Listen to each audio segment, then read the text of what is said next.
There are days when it feels like the world is built to test you. A sharp tone, a passive-aggressive comment.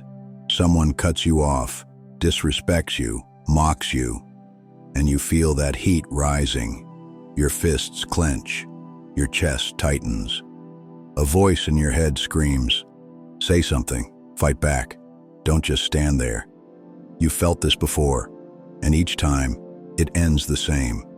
You react, you snap, and maybe for a second, you feel powerful, but then it fades, leaving guilt, regret, and a trail of damage behind. Because reacting is easy, anyone can explode. But staying calm, that's rare, that's discipline, that's power. See, the world doesn't train us to be calm. It trains us to chase, defend, lash out. But the calm man isn't passive. He's focused. He's watching everything, without being moved by anything. It's not that he doesn't feel anger. It's that he doesn't let it speak for him. He waits. He breathes. He owns the space between the trigger and the response. And in that space, he builds something unshakable. Let's talk about that space, because learning how to protect it is how you become untouchable. Most people live as slaves to their emotions.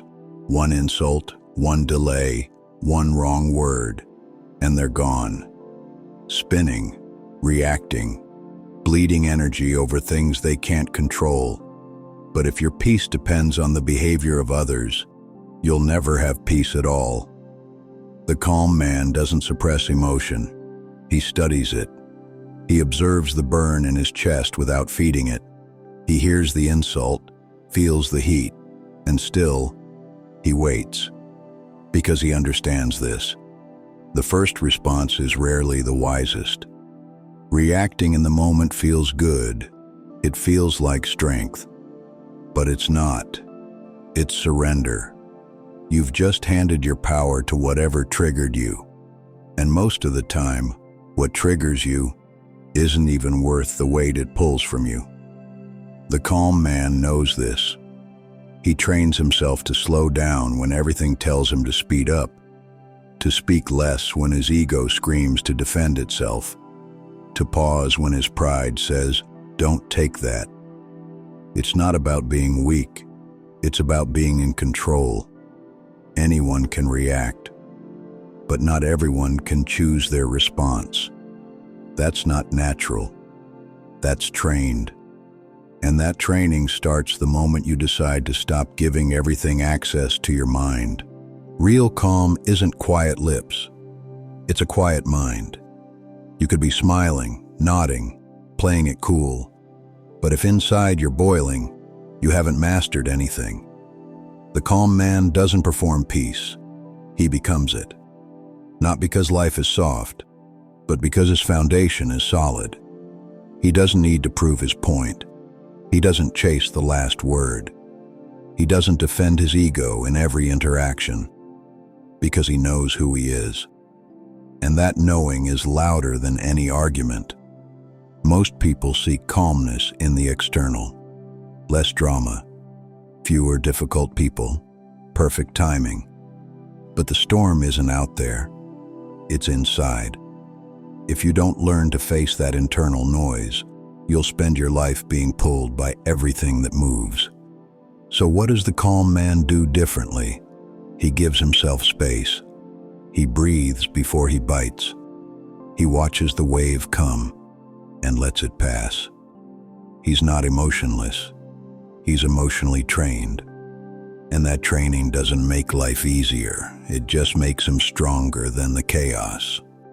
You don't need a silent world to be calm. You need a silent core, and that comes from practice, not personality. Calm isn't something you find, it's something you build. And like anything you build, it takes effort. It takes catching yourself mid-reaction and choosing to pause. It takes noticing when your breathing speeds up and slowing it down intentionally. It takes walking away from battles your ego is dying to fight. Not because you're scared to lose, but because some wins aren't worth the cost. It's waking up and deciding, today, I won't give away my peace so easily. And when the trigger shows up, that disrespect, that delay, that cold silence, you don't ignore it. You acknowledge it. You feel it. But you don't become it. You observe the urge to react like a storm. It comes fast. It shakes everything. But it always passes. And when it does, you're still there. Rooted. Unmoved. Clear.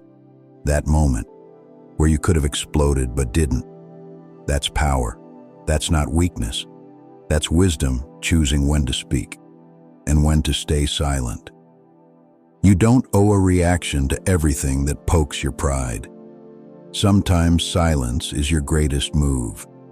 Some will say staying calm is weakness, that if you don't react, you're passive. That silence means submission. But they don't understand what real strength looks like. Strength is when someone disrespects you, and you don't flinch. Strength is when chaos swirls around you, and you remain centered. Not because you don't feel anything, but because you've trained yourself not to be moved by everything. You've built space between impulse and action. And in that space lives your power, your clarity, your masculinity. People confuse control with suppression, but you're not burying emotion. You're mastering it. You're not bottling up rage. You're transforming it into discipline. That's what Stoicism is.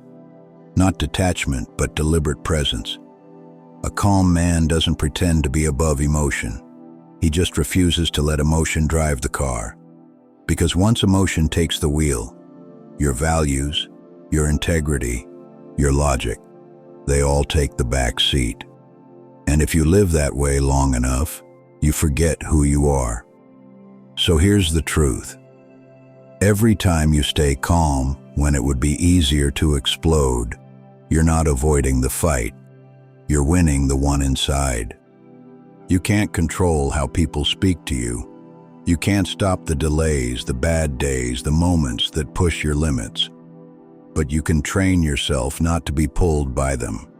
Because calmness isn't just a state, it's a signal.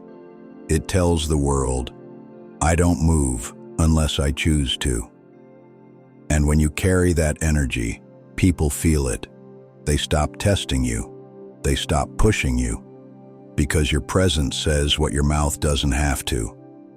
This is the quiet confidence of the calm man. He doesn't need to prove he's strong. He just is. He doesn't need to speak first. He listens better. He doesn't need to win arguments. He wins peace. So when everything around you tries to trigger you, don't fight it. Don't fear it. Just observe. Let the storm pass. Let the noise fade. And stand where you are. Still. Steady. Unshaken. That's how you stay calm when everything else isn't.